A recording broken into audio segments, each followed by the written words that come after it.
It was the dark fog which hung like a brooding black cape that suffocated your senses during the year 536 AD.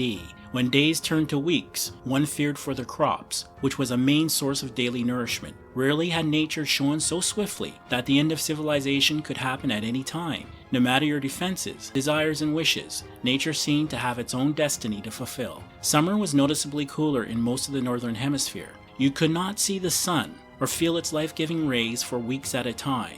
One could not imagine what humans had done to deserve such angry wrath from the sky above. In your village, each person asked the other why heaven created one of the worst years to be alive. All the while, your family worked from dawn until dusk on failing crops, as war and disease were just a breath away. Now, nearing starvation, you ask your fellow townsfolk if the sun will ever return. Hello everyone, my name is Craig, host of Medieval to Modern. We feature fascinating information from civilization's medieval ages in an interesting yet compact manner. After presenting important knowledge about 536 AD, the worst year for humankind, I will offer my opinions on how it influenced modern society. Thank you for joining us. Today, it is common for people to talk about the weather. Usually, it is only an opening comment before we change our topic of conversation. However, for people living in early 536 AD, they were not so fortunate. During this historic period, a horrific weather event caused crop failures, while poor animal health decimated livestock. The nightmare which was unfolding was that the sun had virtually disappeared, its warming rays blocked from reaching millions of people. Even learned members of society at this time had no real answers, just incredulous wonder. Procopius of Caesarea, a prominent scholar, said of this bleak period, start of quote, "The sun gave forth its light without brightness, like the moon, during this whole year," end of quote. Roman statesman Cassiodorus wrote, start of quote,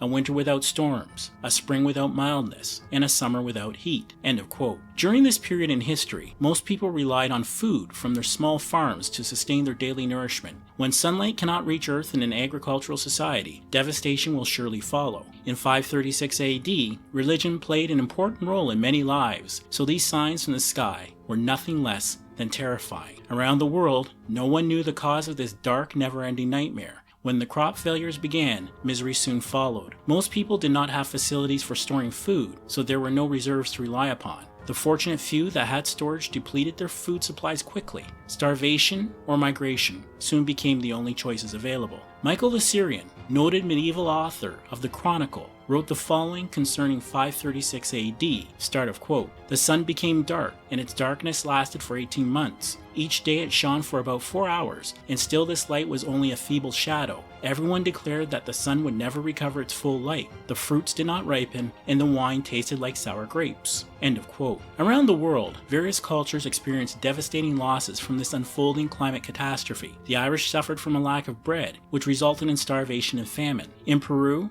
harsh droughts severely affected the Mochi society and its agricultural supplies. Conflicts such as the Gothic War between the Byzantine Empire and the Ostrogothic Kingdom of Italy, 535 to 554, carried on as the northern hemisphere was shrouded in darkness. It seemed Emperor Justinian I would not even let this climate catastrophe stop his offensive to regain parts of the former Western Roman Empire from these Goths. For nearly 20 years, this conflict would carry on, consuming valuable resources at the worst period of the 6th century. However, the disruptions from this climate cataclysm would later play a role within the future Byzantine Empire. Tribes migrating to escape devastation from the climate cataclysm of 536 AD in their own territories, seeing land within the weakened Byzantine Empire as a great opportunity. As a result, large areas of the empire's lands, decimated by plague and inadequate defenses, eventually fell to these invaders. There are very few periods in our planet's history when darkness fell upon a significant area of Earth for months. As a result of the 536 AD climate catastrophe, the period known as the Late Antique Little Ice Age began. This cooling period in the Northern Hemisphere lasted until about 660 AD. So, can we answer today what frightened, annoying people during the year 536 AD could not? Why did this horrifying weather event of 536 AD happen? Whether it originated in Iceland, Krakatoa, or other possible locations does not change the fact that this catastrophic climate event did occur. Without doubt, modern researchers have discovered strong evidence this abnormal climate occurrence brought devastating consequences around the globe. Let us now reveal answers that the unfortunate people of 536 AD could not find. At the time of early 536 AD, a series of major volcanic eruptions began. When a volcanic eruption happens, sulfur, bismuth, and other materials spew high in the atmosphere, forming an aerosol shroud or veil. Then, sunlight is reflected back into space, cooling this planet's temperature. We know that by early March in Constantinople, the residents there noticed darkening skies overhead and cooler temperatures. Soon, an ash cloud spread its veil, causing a summer temperature drop between 1.5 to 2.5 degrees Celsius in Europe, parts of Africa, and parts of Asia. The fine particles from this ash cloud remained high in the atmosphere, suspended by minute turbulence in the air. Temperatures dropped as the sun's rays were blocked, and the rain did not fall, creating droughts and famine. This darkness, which mainly affected the northern hemisphere, lasted for a period of 18 months. As time moved forward, since the natural evaporation process was blocked, rivers began to flood. Crop failures dominated the lands under this darkness, with famine and starvation common throughout many areas. Researchers have stated that 536 AD began the coldest decade in the northern hemisphere for the last 2,000 years. Without a wealth of information available today which survived from 536 AD, science has provided valuable knowledge to help us understand that horrific year. As a result, valuable research is proving dramatic observations quoted from that period have a strong basis in reality. Statements by people like Cassiodorus and Procopius have been vindicated to a large extent thanks to recent scientific advancements. Enter the field of dendrochronology, which is dating events and climate variations in earlier periods by comparative analysis of growth rings in trees and aged wood. Tree ring studies between 536 AD and 547 AD showed a decade of slow growth, whether it be in European oaks, Scandinavian pines, or even trees in northern Siberia. The tree rings examined in that decade indicated poor temperatures and growth environments. Additional scientific proof gives us further valuable insight. Evidence in cores taken from the ice sheets of Greenland and Antarctica show an abnormal cooling event occurred around 536 AD.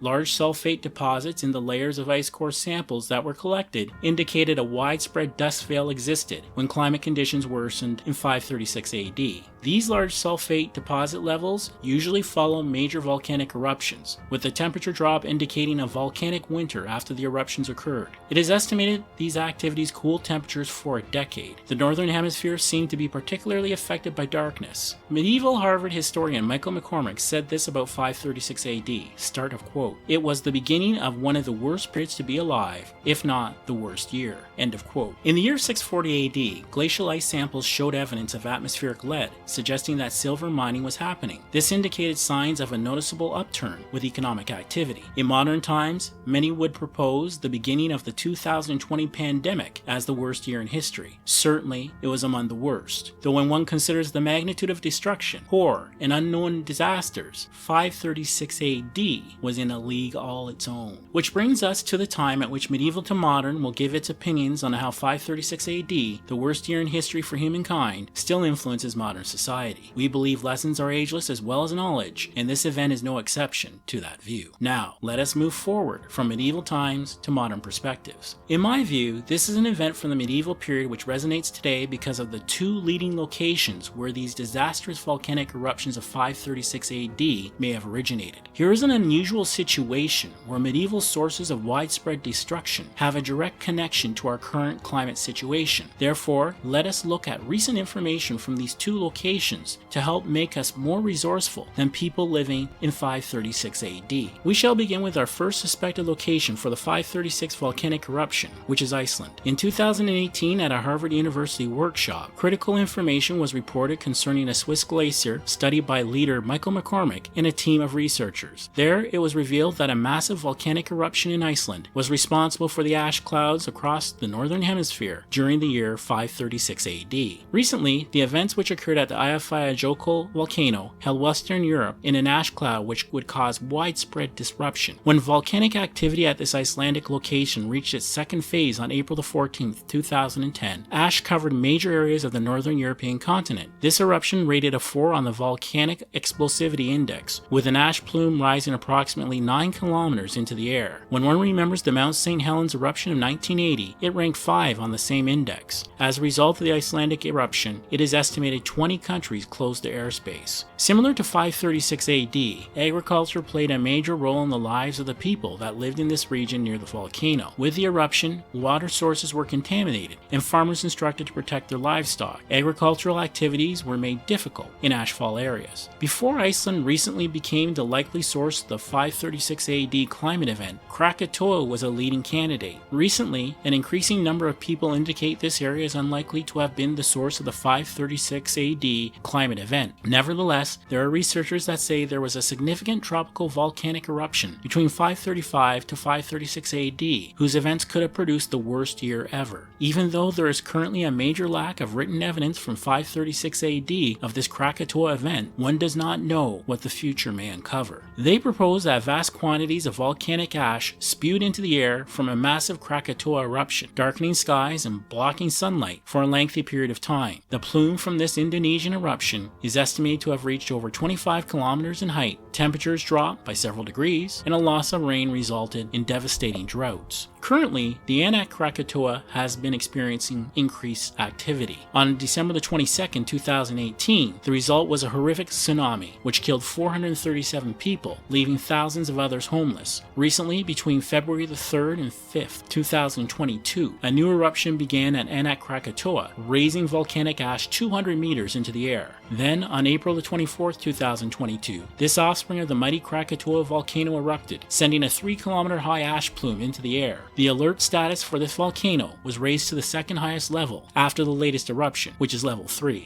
For hundreds of years, the majestic architecture of Angkor Wat has awed citizens and tourists alike. It is a national treasure of Cambodia. Millions have gazed upon its sophisticated design, wondering how it was possible to create this intricate wonder. Though to this day, answers to fundamental questions about its construction remain mysteries which conventional knowledge cannot completely explain. So, what are the origins of Angkor Wat? Hello everyone, my name is Craig, host of Medieval to Modern. We feature fascinating information from civilization's medieval ages. Thank you for joining us today. In this episode, I will begin with conventional theory on the origins of Angkor Wat. Then I will introduce an alternative version which challenges missing information in the currently accepted account that is gaining increasing interest. For this episode, we felt compelled to offer two versions, since the conventional story about the origins of Angkor Wat still has major questions to resolve.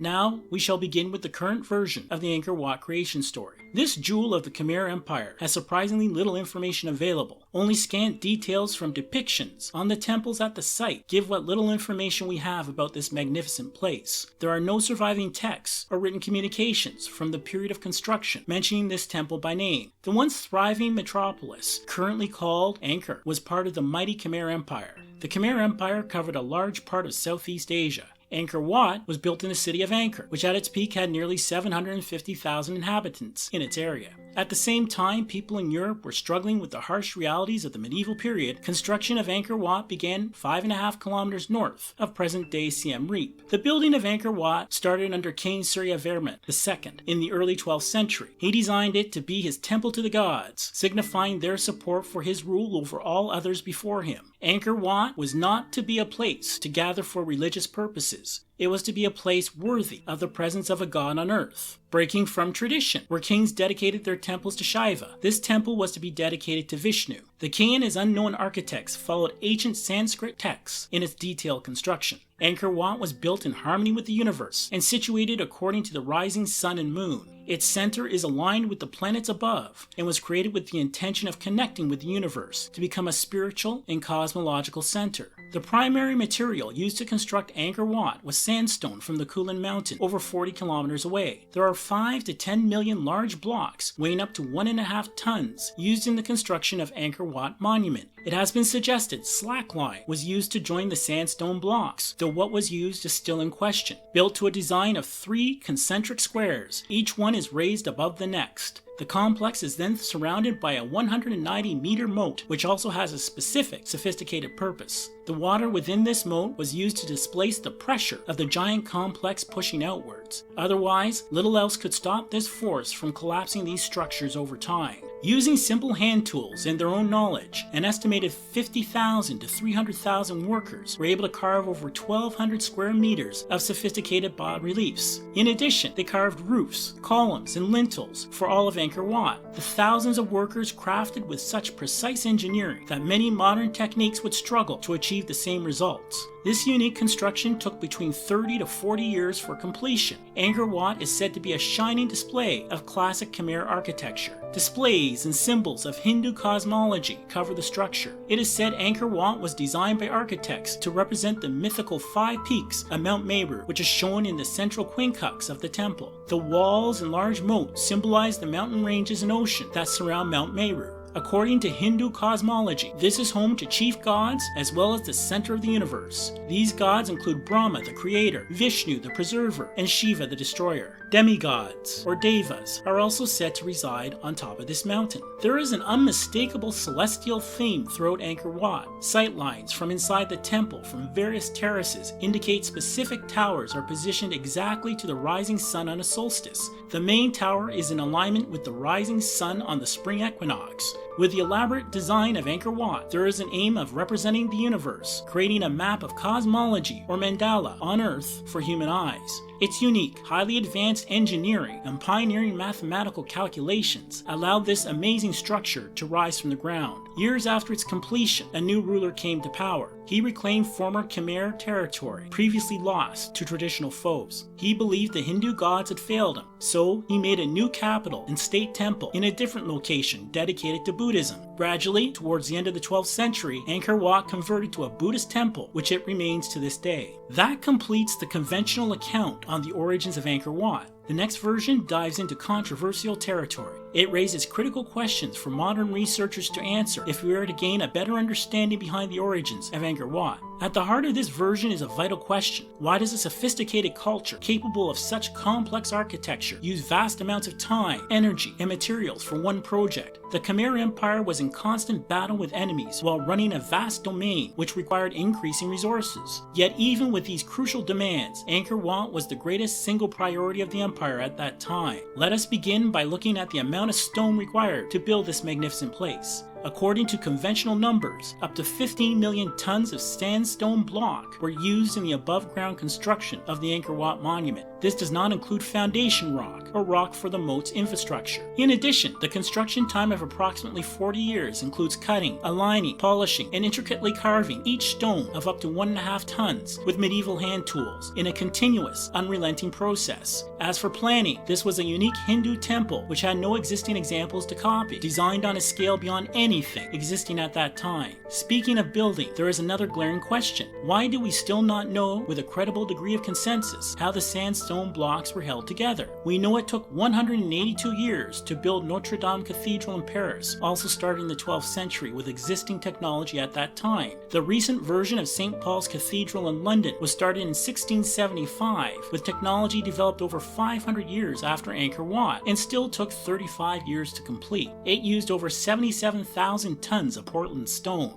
Both of these were individual cathedrals, not the humongous undertaking at Angkor Wat. Now we shall review where the quarries to obtain these rocks were located. The nearest possibility is over 40 kilometers away in the Kulin Mountain. One has to think about the distance of transportation, along with the tools and technology available to cut, lift, and transfer this stone each day for 40 years. Then, one must consider the transportation methods used to cover the distance to Angkor Wat at that time. Could elephants, water canals, and land travel in medieval times have accomplished this feat in a continuous, timely fashion over decades without interruption? We know Angkor Wat was intended to have depictions of detailed cosmology, though recently some researchers have speculated this site also incorporated sacred geography. Using computer simulation, the location of key temples is similar to stars in the Draco constellation during the spring equinox of 10,500 BC. It appears there was a significant attempt to harmonize Earth and the cosmos at the time of construction. Of course, this is a much earlier period than the conventional building date of the 12th century, Furthermore, the nature of carvings and location of the Angkor temples have been said to indicate the precession of the equinoxes, a gradual transitioning between astrological periods. The Khmer calendar uses the cycle of the heavens as its foundation, which is similar to the Mayan calendar. If you are interested in another Mayan grand creation with astounding astronomical features, watch our episode El Castillo at Chichen Itza Holds Many Secrets. It will make you question why these and other civilizations, thousands of miles apart in medieval times, were aligning major monuments to equinoxes and similar astrological movements. One has to wonder if there were existing infrastructures on this site, or if the estimated time to build in the conventional theory is completely wrong.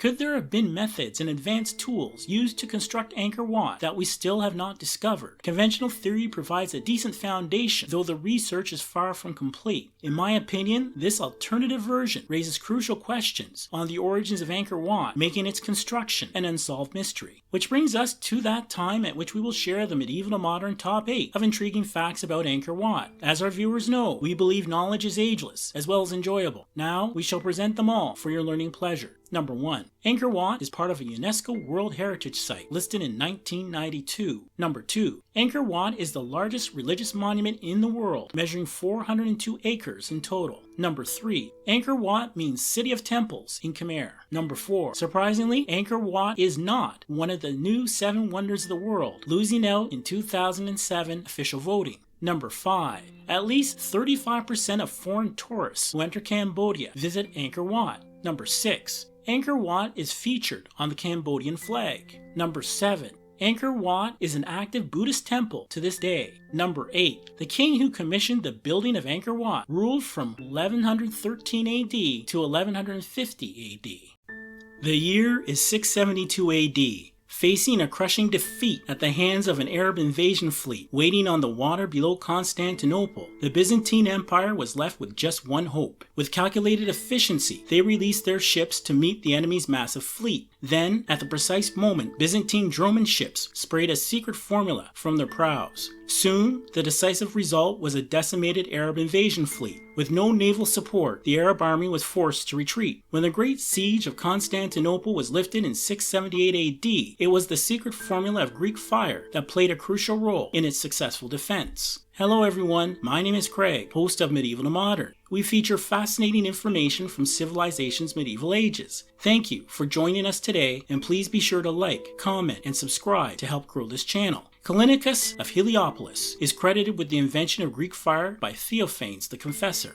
Callinicus was an architect and scientist who fled Syria because of an Arab invasion in 668 AD. He came upon this mixture after experimenting with different concoctions, sending the successful one to the Byzantine emperor for protection of his domain. It was Byzantine engineers that developed the syringe-like siphon and nozzle to deliver Greek fire, which happened before Callinicus arrived. Therefore, it is believed he provided a more lethal formula for Greek fire, not its original formula. When it came to fighting fleets on the high seas, Greek fire was one weapon enemies of the Byzantine Empire feared most. Its horrendous fire and smoke made living nightmares for those whose ships were sprayed with Greek fire. Water could not stop its raging flames for a good period of time, and it stuck to whatever it made contact with, roaring like a huge beast as the spray approached its target. Only a peculiar mixture of vinegar, old urine, and sand was said to be effective in putting out these flames. Greek fire was not only dangerous to its enemies, the medieval superweapon had to be used with extreme care due to its volatility. It could not be used in choppy seas or upon unstable water. It could not be used in high winds. As for deployment, Greek fire was believed to be effective in a range of a few dozen yards. The Byzantines knew how to heat, pressurize, and deliver the incendiary mixture through the medieval version of a flamethrower. They called the mechanism a siphon and kept a safe distance away from enemy ships so they too would not become victims before releasing the liquid. The use of Greek fire was not only restricted to water. Clay pots of Greek fire were used like medieval grenades and projected onto enemies, or sprayed from portable pumping machines. These pots were also launched by catapults into fortifications. Therefore, Greek fire was used for both offensive attacks as well as defending.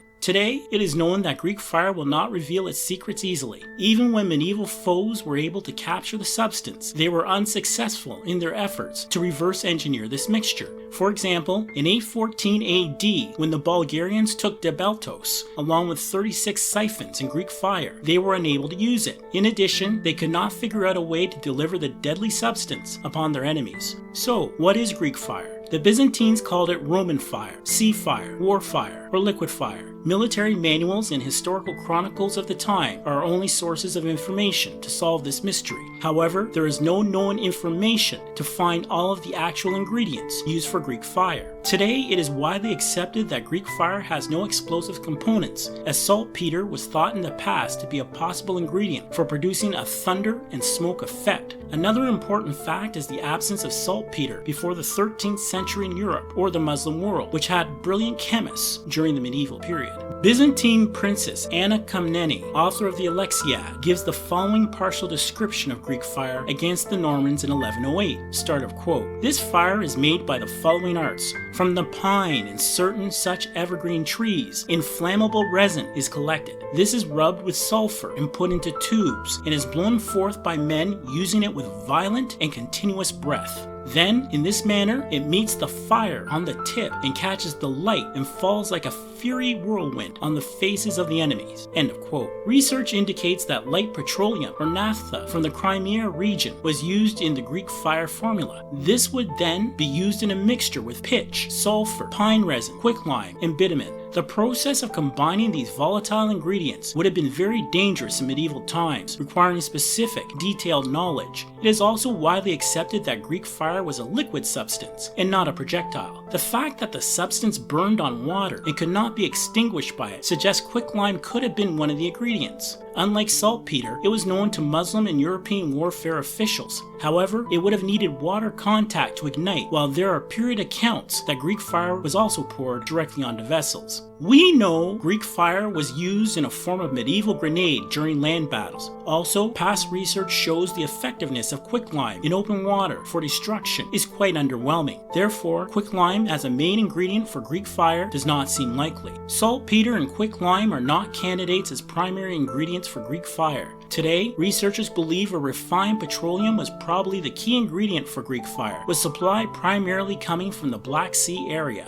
When one considers 6th century Greek scholar Procopius stated Median fire, used by Greeks, was called naphtha by the Persians, the odds of petroleum being a key ingredient of Greek fire increases. Greek fire was only one part of this deadly medieval superweapon. The Roman ships were specialized galley vessels with a furnace built at the front. A copper tank was then heated with a bronze tube used to project the pressurized contents. Enemies would see Greek fire pouring through the mouth of a decorated lion or land beast on the prow of Byzantine ships as it came towards them. In addition, the personnel that fired this mixture were also highly trained. The entire process was specialized so that no one person knew every detail behind making and using Greek fire. Therefore, if someone using this liquid were captured in battle, they could not reveal every detail behind operating the secret superweapon. For 7 centuries, Greek fire would continue to be the ultimate Byzantine weapon. It saved the empire's sovereignty for centuries, including resisting repeated sieges by Arab invasion forces against its key city of Constantinople. Though by the time of the Fourth Crusade between 1202 AD to 1204 AD,